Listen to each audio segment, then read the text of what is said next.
What's good, everyone?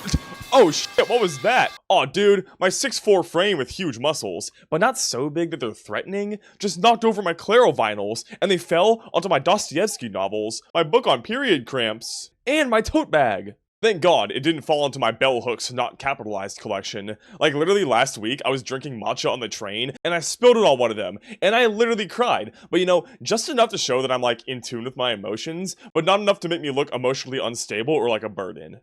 Unlike other men, you know, I was totally written by a woman, Colleen Hoover to be exact. What you just witnessed is pick-me energy in its purest form. What is a pick-me, you ask? Well, it's basically anyone who's just doing the absolute most to get noticed by a certain group. And today we're discussing pick-me men, usually going after women, either for romantic reasons or to grow an audience, usually both. And the way they do this is by putting on just this absolutely ridiculous performative persona to pander to their audience's possible preferences. I cried at Phoebe Bridgers in the shower. I cried at Phoebe Bridgers in the shower. And the second way they'll try to do this is by, like, putting down other people in their demographic. So in this case, other men. Oh, you want to know another absolutely disgusting secret about men? Oh, you want to know another absolutely... Oh, do you want to hear another... Oh, do you want to hear... Oh, hey, would you... And you know, absolutely nothing wrong with shitting on men. It's one of my favorite activities. That's why I started this channel.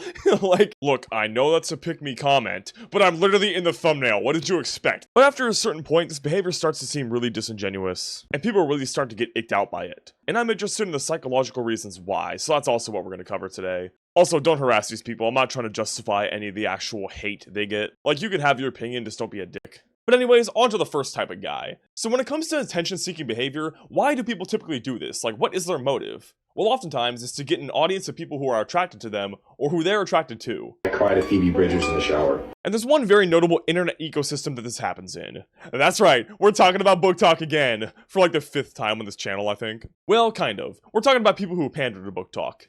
So book talk is the incredibly horny book community on TikTok, and every time a romance novel comes out about like a certain genre of guy, so like, you know, tattooed guys or hockey guys, book talk all develops like a collective attraction to them. And then in a beautiful example of dialectics, a bunch of dudes pop up who pander to that gaze to try to get like an audience. You know, even if there's a 0% chance these dudes act like this in real life. But yeah, so one of these groups are the biker guys. Biker guy, I hardly know her guy. And this has led to some of the worst content to ever touch the internet. I'm like the I'm like the new gen skibbity toilet. I'm skibbity recycling. Oh shoot, no. Let me explain, okay? Let me explain. Don't worry, I don't have a cone to the left of me. I pinky toe promise. But I do have a good idea. Oh shoot, welcome back to Talks with Coda. That was only a third of the clip, by the way. It's a minute longer than that, and he has like 20 of these on his channel. And check out the description, hashtag ADHD. You know, it's not really my type of content, but whatever. If that's your cup of tea, that's fine. Now look, someone wise once told me not to throw cringe when I live in a cringe house, but I'm gonna ignore that advice, because I was in disbelief when I first saw this. It really feels like it's trying too hard, because like, this is a funny moments compilation that was specifically manufactured to be a funny moments compilation. Oh yeah, I need mental help. Something in my eye. Something in my eye! Like, there's no central rhyme or reason to this video. He just got out here and did a bunch of quirky things to show off his, like, golden retriever personality. It's really the industry plant version of a funny moments compilation. But you know, his audience can definitely tell it's just an act, right? Like, they don't think he actually acts like this in his normal day-to-day life. No, not at all. Y'all acting like this ain't normal male ADHD. What? Is that what you think a 20-year-old dude with ADHD acts like? Like, yeah, clearly the A in ADHD stands for AO3. Because these dudes do not exist outside of fanfiction. I don't know, man. That initial skibbity recycling bin clip is kind of what inspired me to make this video. Because I found it really interesting how far people will go to manicure a certain image of themselves just to target a specific audience. He's trying to target the book talk women who really like that weird, innocent, like, fake ADHD type biker boy. That is a sentence, wow. Which for one, they aren't real, and for two, how is that appealing? Imagine getting home from a long day of work, asking this guy what's for dinner, and he's talking about some fucking skibbity recycling bin. Despite the fact that no dude our age ever acted like this in the history of anything, while sober. Well, I think he's my age, he's never actually said, but that's a problem we'll get into later. By the way, We're so close to 100k follow wheels. And in his other content with other people, he actually acts way more down to earth and like way more natural. And before he blew up, he acted way different. All I'm gonna say for now is it involves some explicit pictures of SpongeBob and Patrick. It's really crazy to like see the dichotomy here. The dichotomy is crazy. And side note, but this sort of content really reminds me of that one Boyfriend's webcomic. No, I haven't read it, stop typing. In that comment, it's dudes my age, right? Grown men with dick and balls, right? And they're all acting like kawaii anime girls or whatever. And I'm just like, dude, is this what you think 20-year-old guys act like? It's so bizarre to see other people's fantasies of a demographic I'm a part of. Like, that is me right there. Imagine me acting like that. Unless you're into that. Some of y'all are some freaks, dude. I read my comment section. I don't know, it's just so bizarre to see real dudes lean into this fantasy and cutified persona of my demographic I'm a part of. And look, I'm trying to be fair here. Like, there's nothing inherently wrong with putting on an act. But like, you gotta remember that naturally people are gonna find it cringe when they can see through the facade you're putting on. I think that's why pick-me behavior bothers a lot of people. When you seem like you're really forced trying to put on a personality, it just kind of like violates that social expectation of being open in a conversation. Especially when it seems super forced. And doubly so when it's a persona that's really only possible through really quick edits. Like, okay, this video flows really well energy-wise, but like, dude, recording it had to be the exact opposite. Like, every cut here, there has to be at least like 5 to 10 seconds of just dead silence. And you know what? I'm gonna throw my dignity away today. I'm gonna mime it out for you. Now, I don't have a recycling bin, but just like watch how awkward this is. I'm like the new gen Skibbity toilet. I'm Skibbity recycling.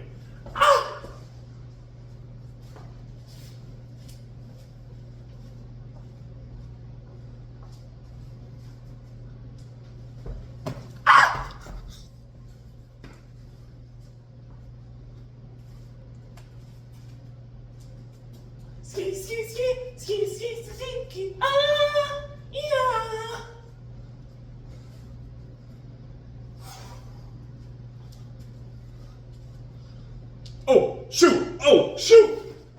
I'm sorry you had to see that. Look, the amount of embarrassment I put myself through for content is unbelievable, and you're still not subscribed? Ref, kill him. Moving on though, I feel like if you went the Martin Cabello route... Today's subject is slavery. And had like a central topic in his videos to talk about and show his goofy personality, it'd be a lot better received. And I really think that's a consistent trend with pick-me guys in this video. Like, they come off as cringe or untrustworthy because like, these videos are just ham-fisted beyond belief trying to show off their attributes. I cried at Phoebe Bridgers in the shower. They're really just existing to fill out a checklist of attractive traits, and that's why it really off-puts people. And are these dudes even bikers? Like, I feel like I never even see them riding their bikes. But I'm gonna be real, I actually much prefer this type of content because like it really is just a million times safer unless there's like a freak stinky leg accident. Like, sorry Cozy, but romanticizing dying in a car accident is both disrespectful to yourself and everyone who loves you. Speeding because you're sad is just corny. Now this video is about why these pick-me accounts bug me. So why does Cozy's account bug me? Well, here's what I said initially until I dug deeper and found some much worse stuff.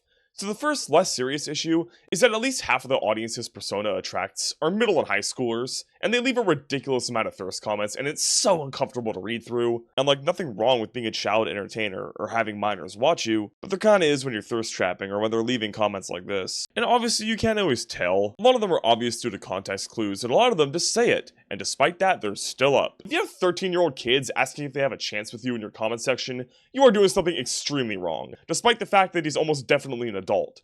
The reason I'm 99% sure is that his girlfriend's 21 and she's been posting in his comment section for 2 months now, and he posted a birthday post 2 weeks ago, implying that he's at the very least 19. Also, he looks like 23. So my question is, why the hell are these comments tolerated? Why are you letting 14-year-olds say shit like, I'm only 14, but I'm the one for you? Like, seriously, that should indicate something massively wrong going on with your content. And I don't want to exaggerate the problem too much, but literally anytime he talks about dating, all the comments are like, OMG, I'm your type. I'm also underage though, and it's just like, oh my gosh, like maybe he is removing these comments, but whatever he's doing isn't enough. Like if you're gonna thirst trap, I feel like not being misleading about your age and not entertaining the comments of people out of your age range is the absolute bare minimum. Like, just put minors do not interact in your bio. It really is just that simple if you want to thirst trap. He's not that crazy with it, but he knows what his audience thinks. Although I will say, if it turns out he's actually been 17 at any point during this video, yeah, then I'm gonna make a video on general internet safety, because then I'm concerned on his behalf. But regardless, he is without a doubt an adult now, and 99% chance been an adult for at least a year. So that begs the question, Why doesn't he stop these comments? And the reason why is that this goes against the logic of profitability. If he was to say his age, he'd alienate one portion of his audience. And if all those parasocial teenagers disappear, who's gonna buy his $75 hoodies? This isn't an accusation of any sort, I just think it's irresponsibility for the sake of profit. And one of the reasons why his pick-me behaviors really bother me. But you know what else is irresponsible? Posting Spongebob X Patrick porn. Completely full detailed and uncensored. Yeah, so a few months before Cozy posted bike content, he was one of those edgy white kid meme accounts complaining about blue hair and pronouns in 2024.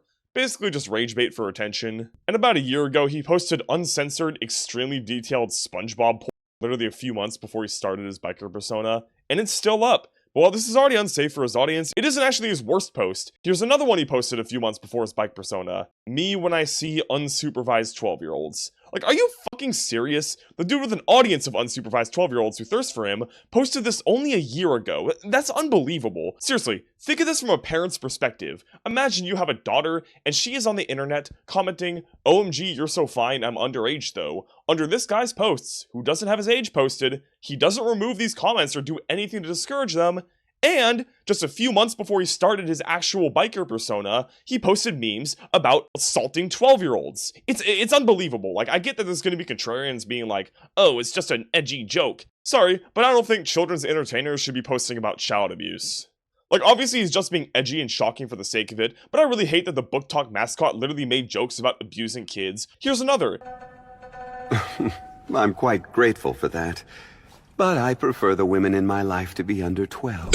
And you might be like, look, the joke is at the expense of bro, but this is still a massively irresponsible thing to post, because some kid younger than 12 in the comments literally shot their shot with him on their grandpa's phone. It's just so unbelievably irresponsible to have posted all this shit. Initially, this section was going to end after I talked about his comment section and how it's probably irresponsible to tacitly encourage thirst comments from teenagers, but the deeper I dug, the worse it got. Like, dude, once I found Spongebob porn, I had to rewrite this entire section, because I spent so much time trying to, like, tiptoe around issues and not be too rude, because ultimately I was like, it's cringe, and maybe he doesn't know better, you know, he could be more responsible, and then I found this shit. I'm like, dude, why am I trying to be careful with a guy who posts SpongeBob porn and child abuse jokes? Like, okay. But anyways, as for the topic of the video itself, I feel like it really proves my point about pick-me guys adopting a certain persona. Like, he literally has switched through multiple personalities in his time on Instagram in just a year. He started off as a vaguely conservative rage bait poster, then he turned into a bit of a raunchy thirst trapper, then he posted like generally wholesome bike content, and then he started doing talks with Cozy, where he started becoming the like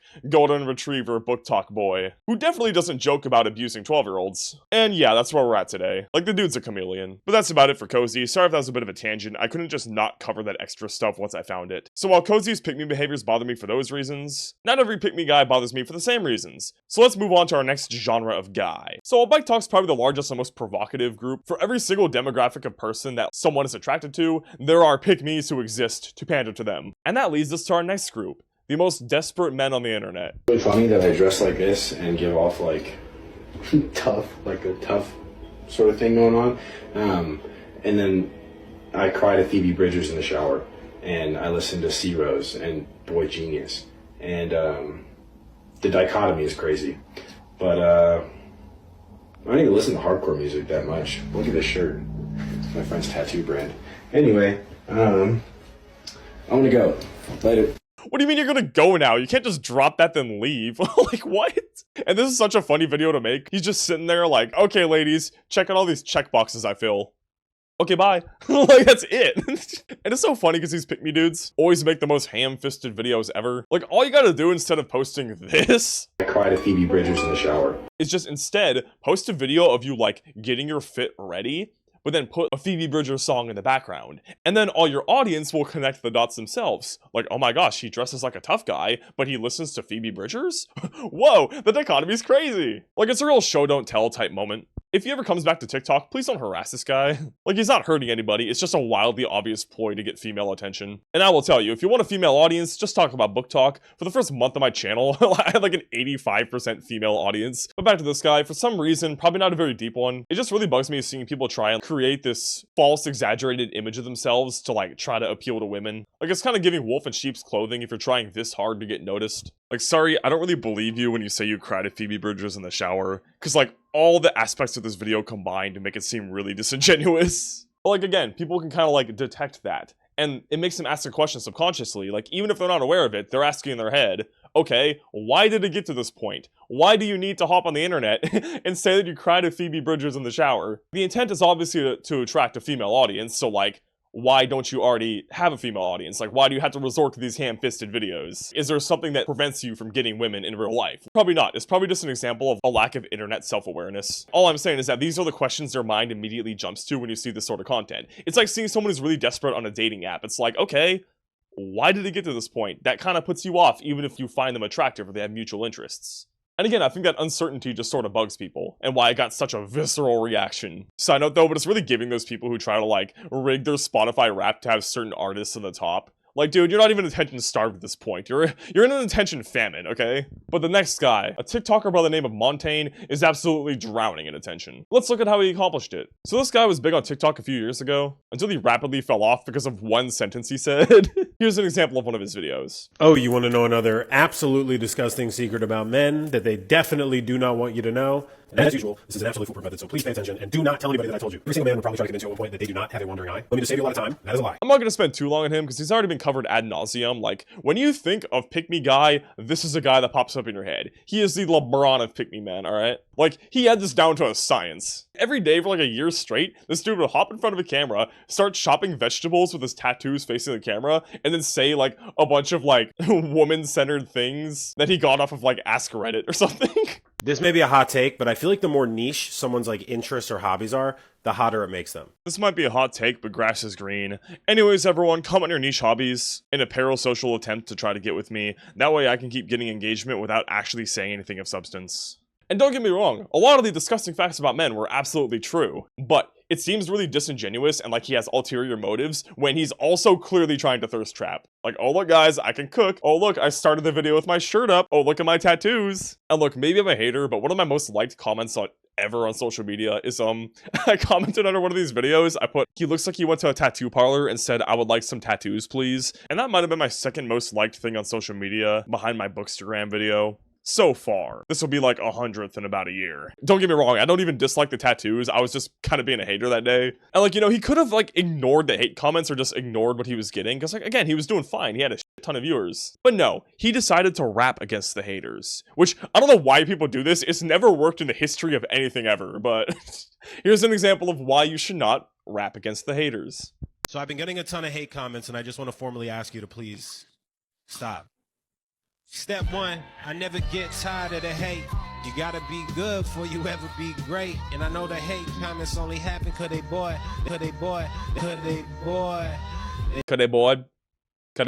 I don't think I could understate how badly this hurt this guy's reputation. Like, it's been 2 years since that video, and he still gets bored comments. Okay, ladies, I don't know who needs to hear this.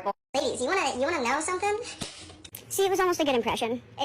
It's just off because you used a plate instead of a... boy.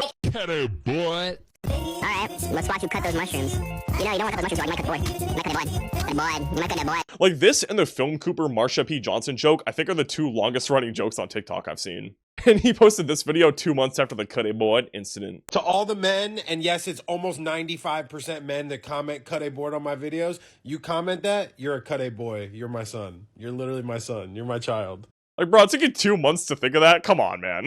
Anyway, so the reason I bring up pick-me dudes like this is just because, like, it's very fascinating to me that despite being so insanely transparent with what they're doing, like, half their comments don't clock them. Like, again, just look at the comments for everyone I've showed so far. But it also shows how well, like, the average person's bullshit detector works though. Because as soon as the general TikTok audience caught wind of what these guys were doing, they got parodied to death. Like, in 2025, it's still a regular meme to film your own version of the Phoebe Bridgers guy thing, or like, chop vegetables or whatever, or say cut a board. Although these guys didn't really do anything wrong, clearly there's something that elicits some sort of, like, reaction from the internet. It might just be that they're cringe, but personally I think it's a little more than that. I just think that general attention seekingness is just pretty off-putting to the average person. Because, like, again, why do you need to do this? It really does give off ulterior motives or desperation.